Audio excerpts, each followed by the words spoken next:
12 members కి తమిళనాడు కళ్యాణ వెట్ట biryani order వచ్చింది. గ్రౌండ్ నట్ ఆయిల్ అండి, పల్లి ఆయిల్ ఇది. ఈ పల్లి ఆయిల్ తో చేస్తేనే ఇది చాలా అద్భుతంగా ఉంటుంది టేస్ట్. చిట్టుముత్యాల rice, ground nut oil use చేస్తాము. ఫస్ట్ ఆనియన్స్ అండి, ఇది వెల్లుల్లిపాయ పేస్ట్ అండి.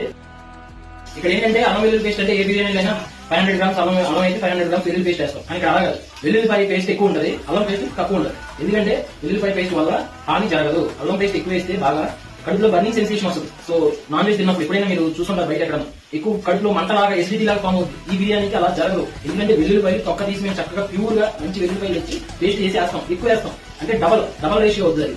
సో అందుకని ఈ బిర్యానీ చాలా హెల్దీ అని చెప్తుంది. ఇది కుండ పెరుగు అండి. బయట ప్యాకెట్ పెరుగుతో అయితే నేను చేయను ఈ బిర్యానీ. ఓన్లీ కుండ పెరుగు లేదా ఇంట్లో పాలు తెచ్చుకుని, గేదె పాలు తెచ్చుకుని తోటేసుకుని ఆ పెరుగుతోనే మాత్రమే చేస్తాను. అందుకే నేను చెప్తుంది హెల్దీ బిర్యానీ అని. ఒకసారి ఆర్డర్ చేసుకోండి, మీకే అర్థమవుతుంది కదా దీని రేంజ్ ఏంటో.